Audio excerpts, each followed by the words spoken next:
देखिए, आज जो बिरादरी कलाल इराकी समाज की जो आज बैठक हुई है, ये पूरे बिहार में इस तरह का विरोध के स्वर जो है कलाल समाज से निकल के आ रहा है कि जाति जनगणना में जो आंकड़ा जो सरकार द्वारा जो रिपोर्ट पेश किया गया है, उसमें मुस्लिम समाज के कलाल इराकी जाति को हिंदू बनिया वर्ग में सरकार ने दिखलाया है।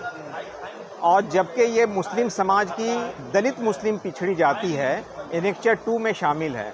इस बिरादरी की जनसंख्या बिहार के लगभग सभी ज़िलों में है, लेकिन सरकार द्वारा 122 सूची में कलाल इराकी समाज को बनिया हिंदू के कैटेगरी में रख कर के इसकी पहचान, इसकी धर्म की पहचान को गौण रख दिया गया है, शून्य रख दिया गया है, उसकी पहचान को ख़त्म कर दी गई है।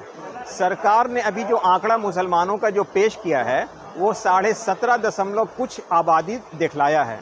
अगर इराकी कलाल समाज की जनसंख्या को उजागर कर दिया जाए तो ये बिहार में लगभग 20% मुस्लिम समाज की आबादी को दर्शाएगा। लेकिन कलाल समाज की आबादी को सरकार द्वारा स्पष्ट आंकड़ा ये प्रस्तुत नहीं करने पर सरकार की एक सोची समझी साजिश का ये षड्यंत्र है कि मुस्लिम समाज की आबादी को कम देखा करके, इनको दिग्भ्रमित कर करके सरकार अपनी रोटी को सेके। आज इसी के हर जिला में बैठक हो रही है, सरकार की निंदा की जा रही है।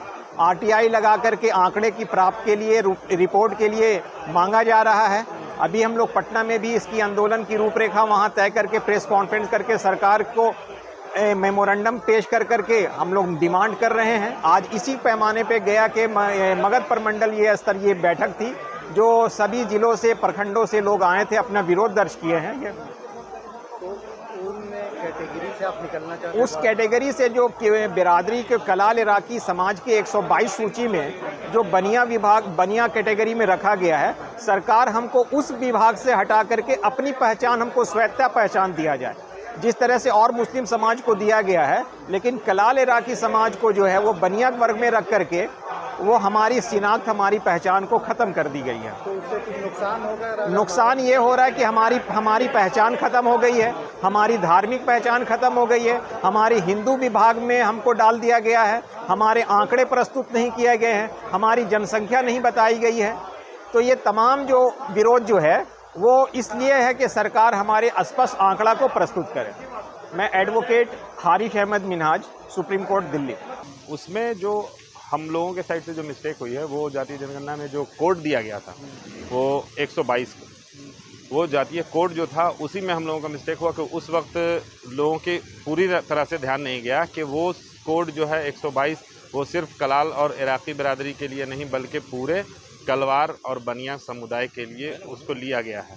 और ये इसी वजह कर वो जो मिस्टेक हुआ उस वक्त जल्दीबाजी में किसी ने गौर फिक्र नहीं किया उस वक्त, लेकिन कुछ लोगों की नज़र गई थी इस पे और उस पे ऑब्जेक्शन भी किया गया था। लेकिन काम जो है बिहार गवर्नमेंट की तरफ से इतने फास्ट फॉरवर्ड में हो रहा था, इतने फ्लो में हो रहा था कि बस इस काम को जल्द से जल्द पूरा कर देना है।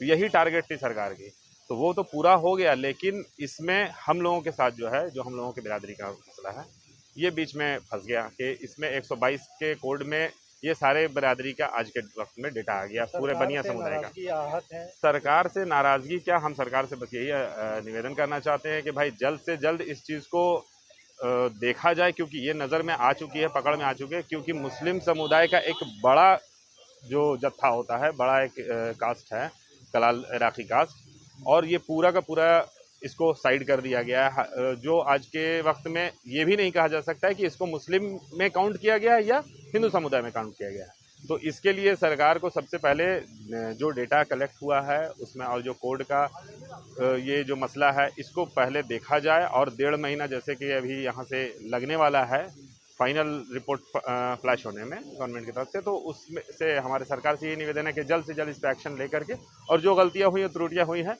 इसे सुधार किया जाए। बस यही हमारी सरकार से मांग है।